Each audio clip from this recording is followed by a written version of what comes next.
Welcome to the Inspired Impact Podcast, where dedicated female professionals share how they inspire impact every day. Authentic stories, passionate commitment, lives transformed. I'm your host, Judy Carlson.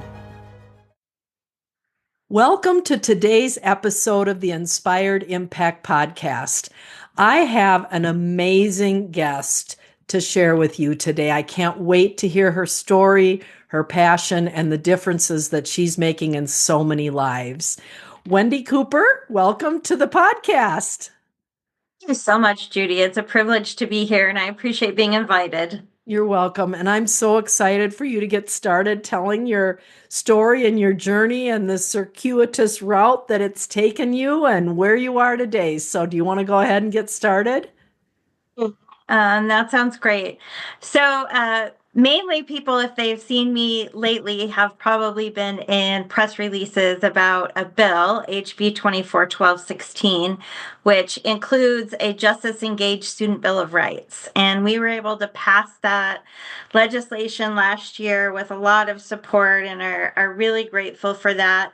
And the reason goes all the way back to my college days and then catches up to my today journey. But when I was in college, we had to do 40 hours of volunteering every semester.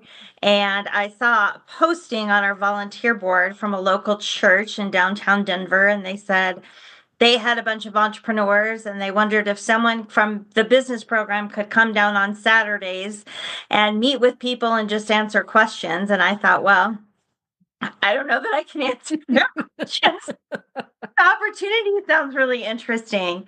So I spent my Saturdays that semester downtown Denver and meeting with all sorts of people who just had great ideas. And I thought that it was so impactful to see them like reinventing their futures and thinking about how they could be entrepreneurs. And a lot of them had really struggled with poverty, and yet here they were like pioneering these new ideas. And I was so impressed, and I thought, boy, how could I do this for a career when I get out of school? And I did do a few other positions, but then I landed at Denver Street School.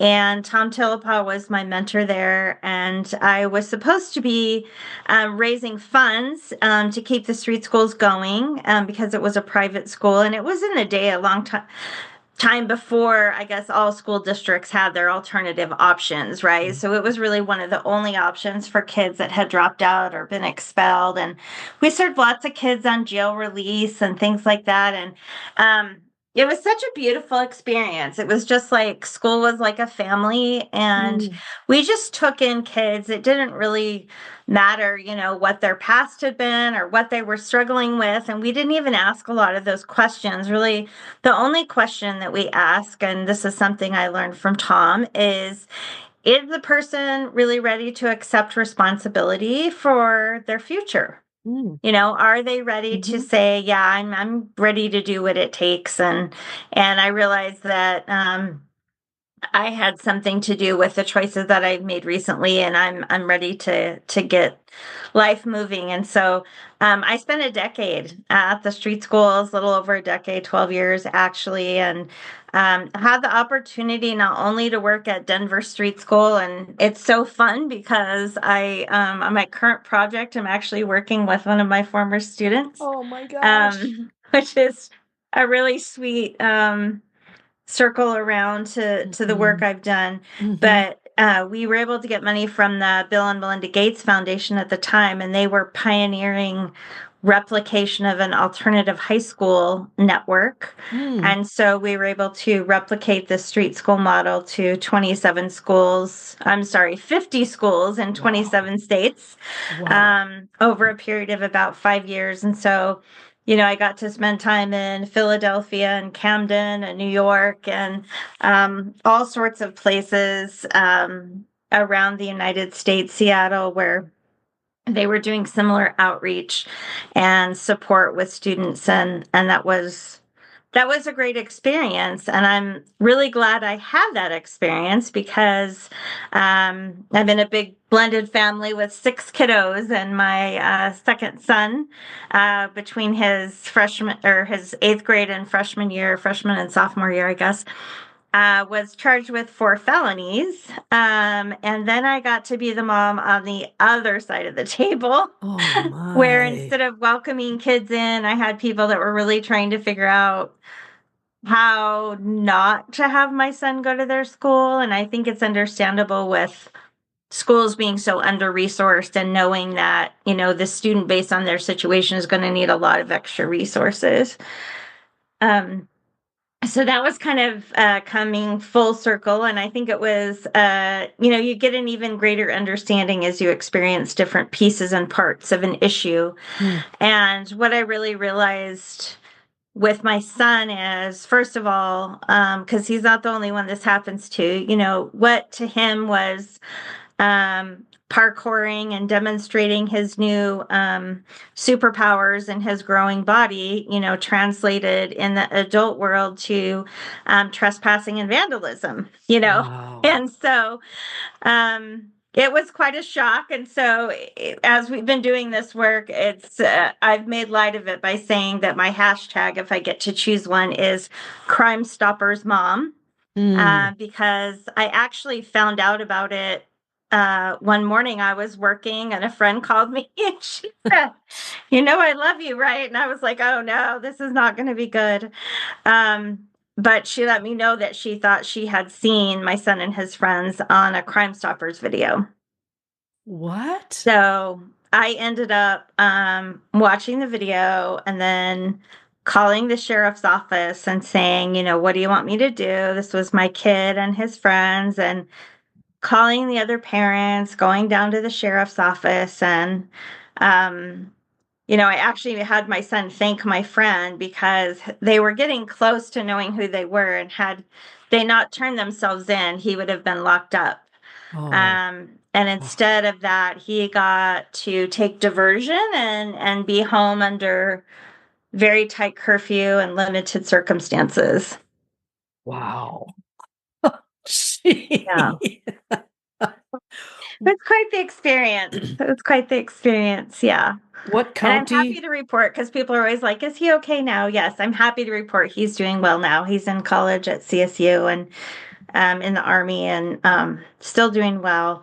But what that led to being an educator, and then my subsequent degrees are in education. I mentioned my first one was in business, but being an educator and then really realizing that what I had to do was rely on my friends to try to get my son into school and through school, and that there's really no clear option for what you're supposed to do in Colorado, and honestly in most states, when your child becomes justice engaged. And it becomes in a lot of ways in conflict with education, because things like court dates, being locked up for a certain period of time, pretrial, only being allowed to go certain places, all those kind of things, they start to kind of get misaligned and in opposition to like a typical school schedule, right? And so from there, there was a grant that came out from the Attorney General's office, because they had realized there was this issue, because most kids who get in trouble to any significant level, because they get off track, they don't end up finishing school. So Interesting. states across the country really don't know what this number is. I will tell you, in Washington State, there was a study with the courts, and they found out about that only about 20% of students who were justice engaged ended up graduating. And so we received this grant from the Attorney General's office, and we said, let us case manage for a group of 20 kids that are justice engaged for a couple years, and just follow their process and see what happens to them. And what was interesting is we repeatedly came up with about 10 or 15 barriers. Wow. That we just kept confronting over and over. And they were barriers where it wasn't really anyone's fault. It was just that there was confusion. So for instance, if a student gets in trouble with the law on the weekend, does that mean they can go back to school on Monday or not? If a student has served his sentence or her sentence, does that mean they can go back to school or not? If they have to be gone for court dates, or get locked up for a period of time, is that an excused or an unexcused absence? You know what I mean? So there are just all these things that hadn't been clarified.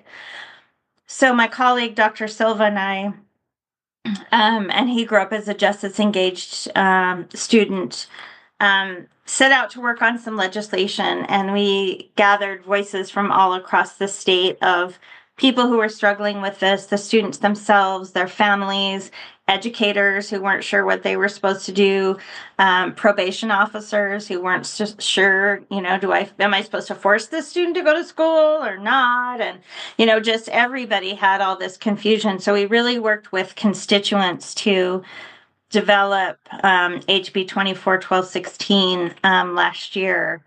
And that is in the process now, this round in the legislature, of passing some of the provisions that are going to be necessary to see that come to life. So when you say provisions, describe what those are. Sure. So one that I think is really important is when I met with a lot of parents, they were saying, well, I've called the school and no one calls me back and I'm not sure what to do. And then when we talk to somebody on the school side, they say, well, we're not sure what we're supposed to do. And so now there's a trained person whose name and information is on each school's website so that it's very clear who to call. And that person will receive a variety of trainings. That training's being created right now to help them know how to best serve that student. Another issue we ran into is people just not thinking to make provision for like a student's graduation participation. And that goes with sports teams, field trips, all sorts of things where some students have what's called a safety plan. And it means essentially that they have to have adult eyeballs on them at all times when they're in a facility. And so one of our young men who we worked so hard to get to graduate, we found out he had dyslexia in 12th grade. And then COVID happened and he was in front of a computer and couldn't function. So we ended up through the grant being able to provide him with individual tutoring and that kind of thing. And we got him to graduation. And then they said, well, you can't walk in the ceremony because you have a safety plan. And we were like, oh my goodness, any of us would have gone with him, sat with him. Right. There were thousands I realize there are places where there probably weren't eyeballs, but, in the auditorium, there were thousands of eyeballs. Sure. On him. And so also just trying to help make sure that there are provisions like that. Another one that's really important is that they get a graduation plan when they re-enroll, because if they've been out of school for a time, or if they've been in a facility school for a time, it likely didn't equate to a quarter or a semester. And so oftentimes the transcripts are really confusing to make sense of. And so somebody just needs to sit down and interview the student, do testing, et cetera, and say, okay, here's what you have to do to graduate going forward. Because we had kids being scheduled in classes that they had already taken and things like that, just because, again, there's a lot of confusion. So we just really tried to clear up some of the confusion with that bill. And the Colorado Department of Education right now is working on, very specific guidelines for participating in different activities, for what to do about a transcript that's got pieces and parts here and there. How staff are going to be trained that are supposed to take those calls from parents and students. So those are kind of some of the provisions. So are people who are on your committee who've been learning all this stuff over the years also working with the Colorado Department of Education so that they're not in a vacuum trying to make these decisions themselves? Exactly. One of the provisions that we made about the training is that the training needs to be on the CDE website and accessible to everyone. So families, community-based organizations, schools, justice personnel, like anybody who might need to know, like, what's the best thing to do in this scenario. So, how did kids originally get into the programs compared to how they're getting in today and the numbers? I'm curious.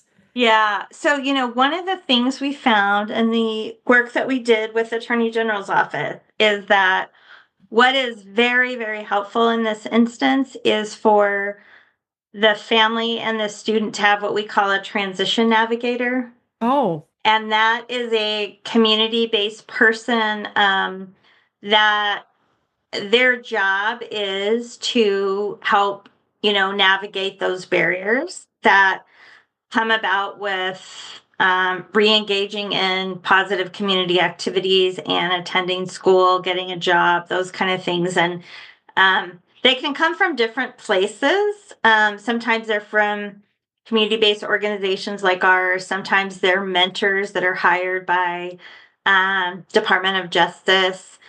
Sometimes they can be like an advocate at school or something like that. But it really helps to have that third sure. party that, Yep. they're not they're not siding with the family or the justice system, and they're not siding with the school. Their job is just to help that student move forward, Wow. however that makes sense for them. Yeah. Wow. What an admirable role to have as a community advocate or transition navigator for a family. I mean, your situation, it would just like sprung upon you because of a phone call from a friend, right? Yes, was not prepared for that at all. Yeah. Is Yes. that more the norm, or are parents aware but in denial, or Yeah. what have you learned over the years of this? I do think that you do have those situations like mine where you're like, boy, I wasn't expecting that. And then you have situations where you have an inkling your child is probably involved in something they shouldn't be, but you don't know how to Mm, kind of arrest the situation. And then you certainly have, as well, unfortunately, like families where, there's a lot of people involved in the system in the family, and it's more like a norm. mm, Unfortunately and sadly, that's expected. mm, But regardless of the situation, I think it's important for people to realize that the data around it says that, most of these youth don't end up being like long-term offenders, right? nice. It's, in fact, I often challenge people to say, well, think back to when you were in middle and high school. Yeah, right. Early college or early adulthood, did you ever do something that had you gotten caught, right, Right, you would have been in big trouble for? And right. most people are like, yeah, I certainly could have, fit in Mhm. that category. And so it's really important for people to realize that, like, the teenage brain is developing. Yeah. It's not fully there. Most people who get involved in the system as youth, they don't continue to be involved. And what I would say is, I've been doing my PhD in education and social justice alongside this work. And I think what is important for people to realize is that most youth in this situation have either experienced some kind of recent trauma, Mhm. and their families are generally very undercapitalized. And by that, I mean in economically Mm, challenging situations, they have tend to have less social capital, less cultural capital, less symbolic capital. I mean, all these things that researchers for a long time have said that youth need on their developmental pathway to ultimately be successful. right. And a lot of these students just don't have access to those same types of supports. And so that's the other thing that's really important, I think, to realize, is to look at the student and the family situation and say, what kind of support do they need? What Right. kind of help do they need? Um, and sometimes that help is even like parenting help. Like I Sure. just, I don't know what to do about this situation. And so, whatever it is, food security, housing security, all these things definitely play into, a youth getting in trouble. And even for my son, we had been through a recent divorce. We've moved across the country, so he had some recent Mm. trauma, in his life as well, Mm-hmm. and was kind of trying to figure out where to belong and Mm. how to respond to that. So it is an important factor. Yeah. Wow, kind of crazy to be able to have the learning on both sides of, like you said, the situation. Does your son, like reflecting back, I don't know if he communicates much to you about that time in his life. Does he see it in a different light? Does he understand what was going on? Does he Mm, understand his choices? And yeah. now you say he's doing great. Does he Mhm. understand that perspective of his life? Yeah, that's a good question. What was interesting is when we got through it was a 2 to 3 year process. I don't remember exactly to get him through diversion and restoration in the community and paying his fines and all this sorts of thing. And I do know that he did make a comment to me and said, I never want to be involved in the justice system again. And I Wow. said, that's great because I don't Mhm. want you to either. And he was like, that was awful. Like, that was Wow. really stupid. And I think something else about the system that I didn't realize, even with the background that I had at street schools going into it, is my son, for example, was with a couple of much older kids that were part of his youth group. So Oh. he was, I think, 13 going on 14 or so. And one other kid was 16, and one other kid was 17, 18. And I think they had told me like they would give him a ride home from youth group, right? Or something like that. And Okay. so it was like, great. And so he didn't buy the spray paint, he didn't drive, he wasn't even available for a lot of the incidents that got committed that were most expensive or did the Mm. most damage. But the way the law looks at it is they just say you're a part of this group divided by three. Mm. So whatever damages, whatever time, whatever, they're just going to divide it. And so there's no, I guess, preferential treatment for age or understanding or anything like that. And that's something Wow. that's really important, I think, for parents to understand. And I didn't understand is um, now maybe I should have been a little bit more protective, of him and the ages of kids he was hanging out with. So, um, Wow. yeah, that How was would, something I learned. yeah. Um, does he have any desire to help kids, younger kids now, Yeah. understand what they might go through should they become involved in the justice system or? Interesting. He's participated in some training actually with the the department here that runs the facility schools where students go to school when they're locked up, and the NEKC Foundation. He participated in some training, and has been involved in getting those messages out to the community, which has been great to see. And then he's a medic in the Army, so he has really Mm. been like in the in the helping and serving kind of professions.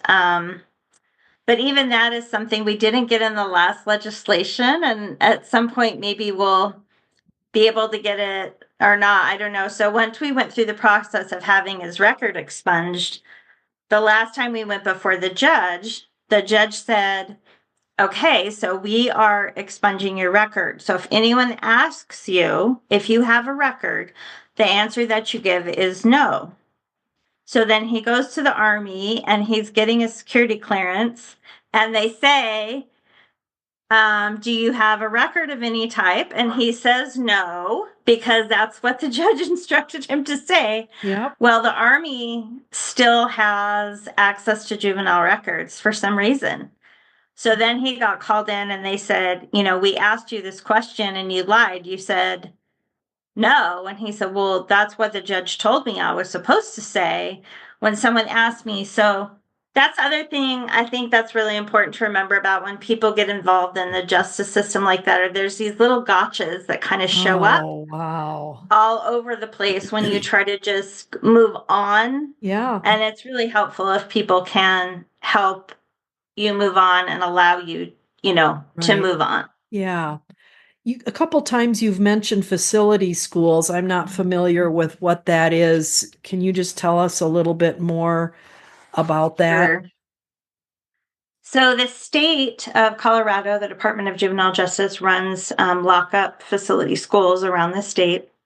There's 22 judicial districts, and there's a school in, I think, around 17 of those where a student has an opportunity to continue to pursue academics during their sentence. Okay. And as I mentioned, the challenge with that is that, sentences aren't coordinated with school years. Right. Yeah. Right. And that is one thing we put in the bill as well, just to say that if a student needs to serve time and they're not an imminent threat to the community, can that be postponed until summer? So as not to disrupt their progress during the school year. And so that's another one of those gotcha things that happens a little bit, but we're hopefully making progress on that and giving facility schools help with that transition of students out of the facility school. So a student then who needs to go to a facility school and maybe they don't drive, which one do they go to? Where do they go? How do they get there? Is it a continuation of the curriculum that they had in their, local schools? How does that work? Yeah, it's, that connection is challenging. What I will say is usually the kids that end up in facility schools get transported right from a hearing, a court hearing, back on the bus and taken to the facility and dropped off because they have to essentially serve their sentence there. Okay. Yeah. And the facility schools work somewhat with the school districts to try to align things, but it is another challenge in Colorado because of local control with school districts where they each get to decide what are their own graduation requirements, what's their coursework, all that kind of thing. It's a lot of times students have been between multiple districts because high mobility rates often go with, higher crime rates as well. And so a student has been here, there, and everywhere. Gotcha. And so again, it makes it difficult on that transcript and getting students through side. Gotcha. Your background says Generation Schools Network. So what's that, Wendy? So Generation Schools Network is a national nonprofit. We started out in 2006 in Brooklyn, New York, came to Colorado where the founder was originally from in 2012. He and I kind of collided back in Colorado from the East Coast at the same time. Wow. And did the turnaround at West High School. And we've always just focused on students who are being kind of left behind in the equation, and how do we close the resource gaps for them?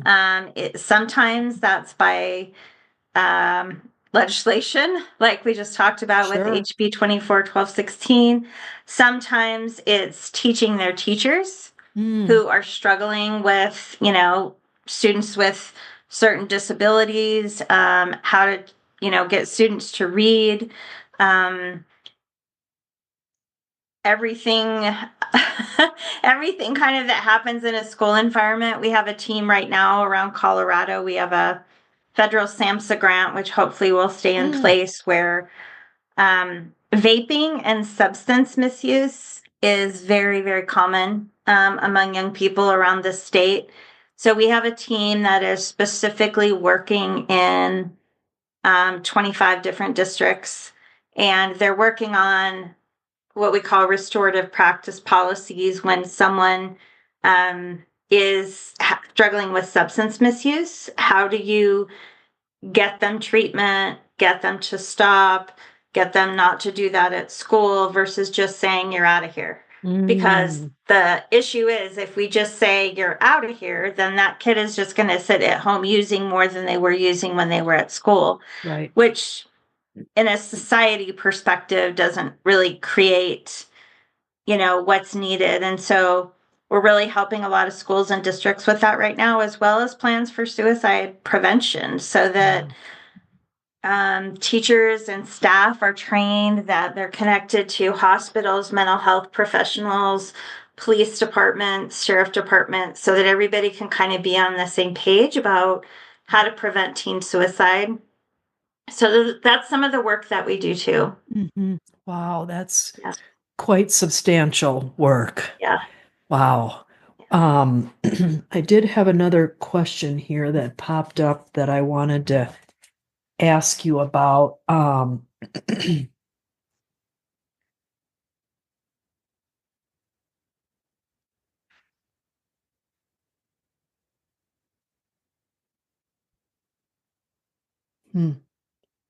don't know. I can't remember it right. Oh, I know what it was.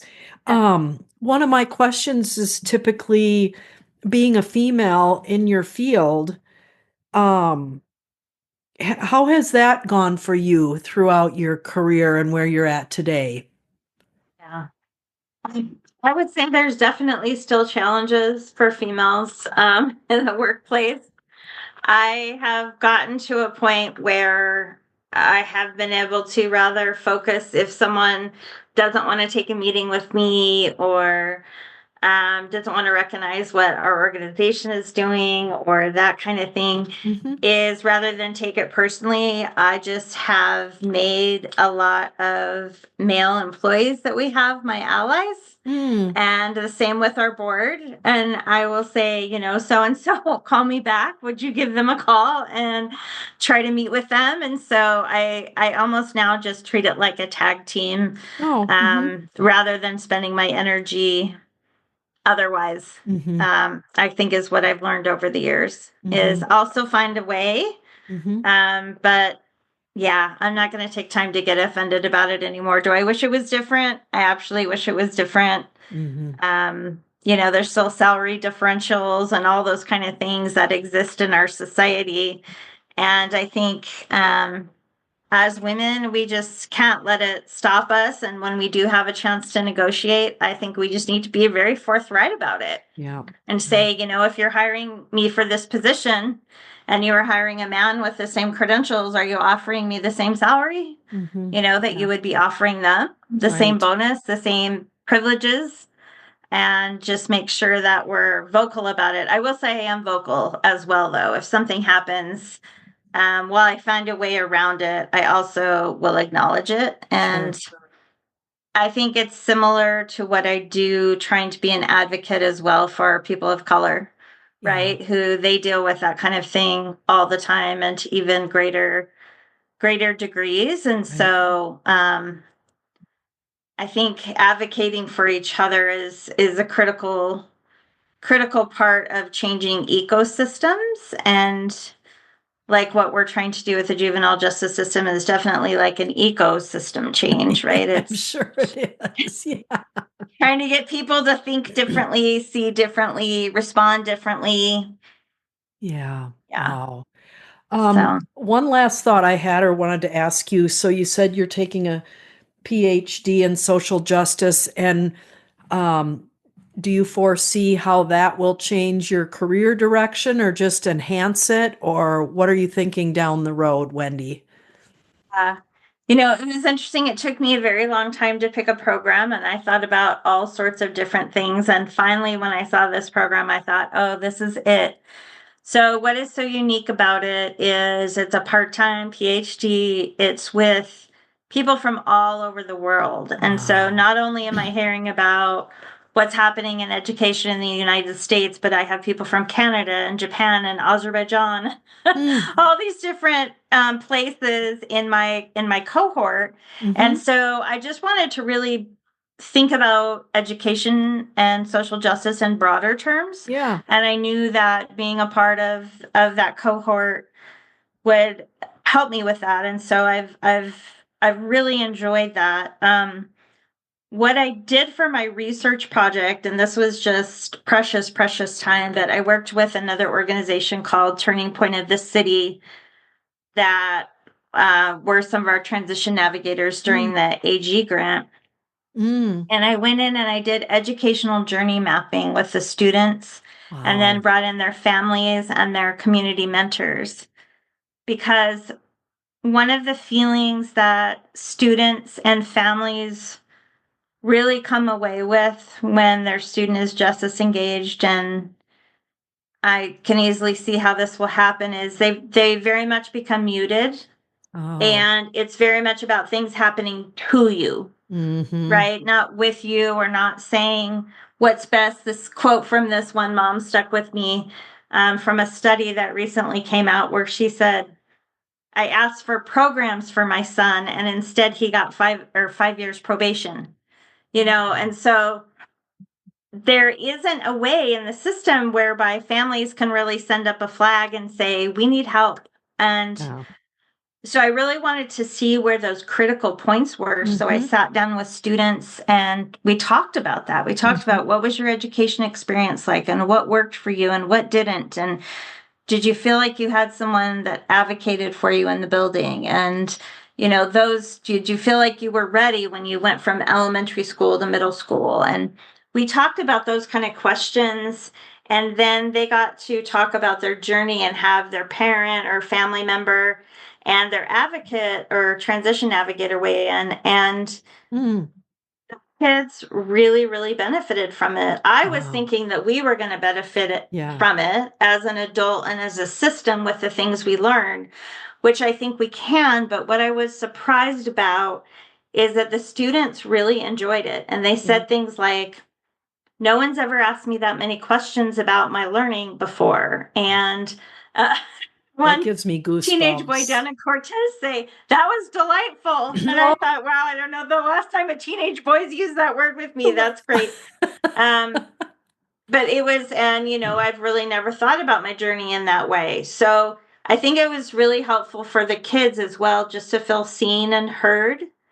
And it gives different information than currently is available through the and collected through the justice system or through the education system, right? mm-hmm. It's this real human element Yeah. of their experience. Love it. And that was such a privilege to get to sit with those families and students. And my larger goal now is to say, what would it look like if that was a part of this Yep. transition Yep. process, when they're going back in because they're to school, or after they get in trouble, so someone can really understand where the disruption is coming from and what kind of supports could counterbalance that. Because I Yep. think right now, at least what happened with my son is, I remember one school, it's actually kind of comically silly as I think back about it, but the principal pointed at him and said, oh, so you're the troublemaker, trying to make a joke out of it, right? Well, to him, he felt very labeled and he just went right out the back door, And so I think a lot of times too, people in those situations, whether it's an employer in the community, someone in the school, they don't necessarily have expertise Mm-mm. for, how am I supposed to help this student, Right. or how am I supposed to Right. help this family? So I think educational journey mapping really gives them something to hold on to that's very practical and to use to build a relationship. So my hope is that that can eventually become kind of ubiquitous in the Mm-hmm. system, and that students and families can feel really seen and heard. Right. Yeah, boy, I would just definitely be an advocate for that. That is really key. That is amazing that you got to do that and see the Really is. benefit of it for the student, and then also for the student to be empowered with their own map of what they've gone through so that when there is an opportunity at an employer, I mean, even if they just give them a document or something to say, this is my journey, this is important, this is who I am, to really empower them in their own self and person with their trust and truth of themselves. Wow, that's fabulous. What a fabulous way to sum up our whole time together, I think. Is there anything else that you want to share before we kind of wrap it up? And I ask you, what should people do who are listening, who there's something in their mind that's being triggered? Yeah. No, that was exactly how I thought we needed to finish as well, Judy. And I would just say, find a way to be an advocate, become, go read with kids at the library and offer to tutor them in homework, or go become part of a nonprofit where kids receive mentoring and support. Support parents who are in that situation and don't ostracize them. They already feel bad enough. Trust me. And just, see how you can be someone who gives out different messages, about this, that, this is usually a blip in a teenager's life. It's not a long-term thing. Really be focused on the restorative, piece of like, how do we get that student back on track, to where they go? What kind of things do they need? And what does their family need, to really be successful in our society? So that would be my challenge to people. And don't be afraid. They're just people like we are, so. Yes, exactly. No, I think that's absolutely right, is not to be afraid. So, well, thank you, Wendy. This is great. So are there a couple places website-wise people can access just to learn more? Sure, yes. If you'd like to stay up on the work that's happening in Colorado, you can go to justiceengagedstudents.org. And you can also find us at generationschools.org. Okay. Well, that's exciting. Yeah, I hope a lot of people take an interest, because it's sure your passion, and I'm grateful that you had an opportunity to share it. So thank you so much. Thank you. Thank you. I appreciate you, Judy. All right. Thanks so much for joining us for the Inspired Impact podcast. To listen to past episodes, please visit theinspiredimpactpodcast.com.